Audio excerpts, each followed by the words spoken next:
Visage asymétrique. Quelles en sont les causes et quelles sont les options pour le traiter? Le visage asymétrique peut donner à une personne un charme particulier.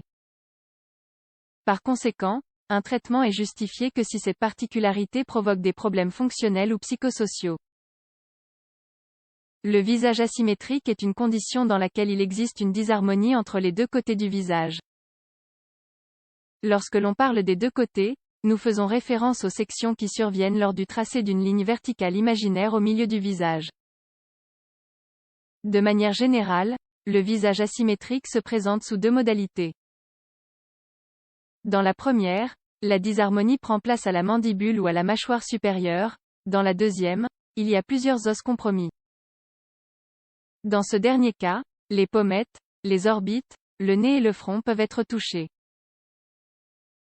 En outre, l'asymétrie peut être causée par un manque d'harmonie au niveau des muscles, de la peau ou des nerfs. Quoi qu'il en soit, le visage asymétrique ne mérite une intervention que s'il est très évident, au point d'entraîner des conséquences psychologiques ou sociales chez la personne atteinte. Qu'est-ce qui peut le provoquer? Il y a plusieurs raisons qui conduisent à la configuration du visage asymétrique. Les plus importantes sont les suivantes. Torticolis congénitale. Le torticolis congénital est une contracture du muscle sternocléidomastoïdien qui se situe dans le cou et permet la rotation de la tête. Ce problème est causé par une mauvaise position du fœtus dans l'utérus ou par une extraction par ventouse ou forceps lors de l'accouchement. Dans ce cas, il se produit une déviation de la tête vers le côté affecté. Cela amène le bébé à porter l'oreille à l'épaule et le menton vers l'autre côté. Cette disharmonie peut être corrigée relativement facilement. Problème dentaire et de mâchoire. Dans ce cas, la mandibule ou le maxillaire ne se développe pas correctement, et cela donne naissance au visage asymétrique. Par conséquent, un défaut ou une malocclusion apparaît. Cela peut se produire dans le plan vertical, transversal ou antéro-postérieur. Souvent, cela affecte non seulement l'apparence, mais cause également des problèmes pour manger, parler et même respirer. Craniosynostose. Il s'agit d'une maladie congénitale dans laquelle une ou plusieurs sutures sur la tête du bébé se ferment plus tôt que la normale. Dans le crâne du bébé, il y a des plaques d'os qui poussent encore. Les bords où ces plaques se croisent sont les sutures.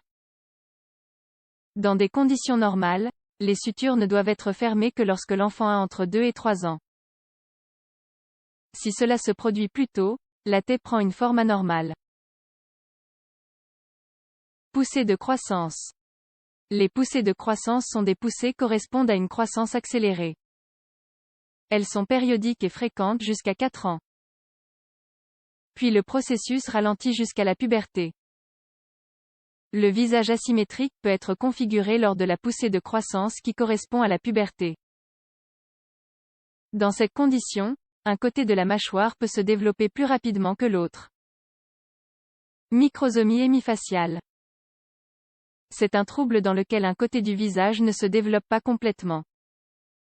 Dans certains cas, les deux côtés du visage sont touchés ou la déformation implique également le crâne dans son ensemble.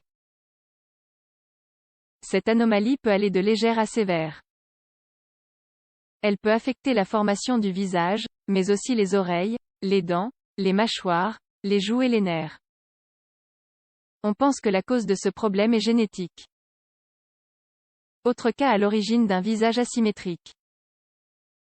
Il existe d'autres facteurs pouvant influencer la formation d'un visage asymétrique. Parmi eux, figurent les suivants. Vieillissement. Le cartilage continue de croître après la puberté et cela peut provoquer une asymétrie du visage au fil des ans. Travail dentaire. L'extraction des dents, ainsi que l'utilisation de prothèses dentaires, affectent la forme du visage. Tabagisme. Une étude a révélé qu'il y aurait une relation entre le tabagisme et un visage asymétrique. Blessure. Un traumatisme peut changer la forme du visage. AVC. Cette condition provoque l'engourdissement d'une partie du visage ou un affaissement du visage.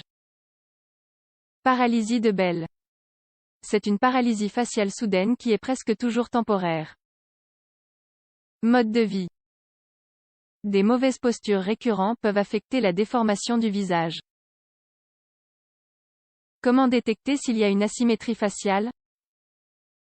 Parfois, l'asymétrie faciale peut être vue à l'œil nu, alors que d'autres fois, ce n'est pas possible. Si elle n'est pas perceptible, il n'est sans doute pas pertinent de la diagnostiquer. Quoi qu'il en soit, si vous souhaitez savoir si vous avez ou non un visage asymétrique, il existe une méthode simple pour le faire. Pour ce faire, vous devez prendre une photo la tête droite et le visage au premier plan. Ensuite, procédez comme suit. Tracez une ligne verticale du front au menton. Tracez une ligne horizontale d'un pli de l'œil au pli de l'autre. Puis une ligne horizontale reliant les deux extrémités des lèvres. Puis une ligne reliant les deux points opposés dans la zone la plus large du visage. Enfin, tracez une ligne entre les deux narines. Si la ligne droite coïncide avec la disposition du visage, le visage est symétrique. Dans le cas contraire, nous sommes face à une asymétrie faciale. D'un point de vue médical, cela n'a aucune importance. Quand un traitement est-il nécessaire en cas de visage asymétrique? Le visage asymétrique ne doit être traité que s'il génère des problèmes fonctionnels ou esthétiques importants. C'est-à-dire lorsqu'il ne permet pas la réalisation de certaines activités ou les entrave de manière significative. Aussi lorsque l'apparence génère des difficultés psychosociales. La question de l'apparence est très subjective. Une personne peut avoir l'impression qu'une certaine asymétrie sur son visage est très importante, bien que ce ne soit pas le cas en réalité. Si tel est le cas, elle ne serait de toute façon pas candidate à un traitement médical en tant que tel. Les traitements disponibles. Généralement, les cas notoires de visage asymétrique peuvent être corrigés par la chirurgie maxillofaciale. Elle permet généralement d'obtenir les effets fonctionnels et esthétiques recherchés. En substance, il existe 3 modalités de cette intervention chirurgicale.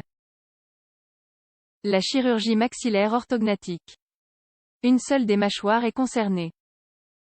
La chirurgie orthognatique bimaxillaire. Les 2 mâchoires sont concernées. Et la chirurgie bimaxillaire ou monomaxillaire. Elle peut être accompagnée d'autres chirurgies esthétiques. Elle est utilisée lorsqu'il existe une asymétrie généralisée. Cette dernière option peut s'accompagner d'une rhinoplastie, d'une blépharoplastie, d'implants ou de comblements faciaux, selon le cas. En général, ce sont des procédures à faible risque qui entraînent rarement des complications. Un visage asymétrique peut aussi être attirant. Il n'y a aucune preuve scientifique sur le fait que les exercices faciaux aient un impact sur le visage asymétrique.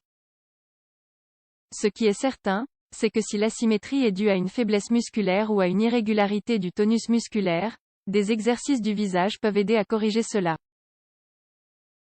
Gardez à l'esprit que la symétrie parfaite n'est pas toujours plus esthétique. Les imperfections peuvent donner à un visage une grande personnalité et un grand attrait. Le changement ne doit être envisagé que si l'anomalie a réellement des effets négatifs.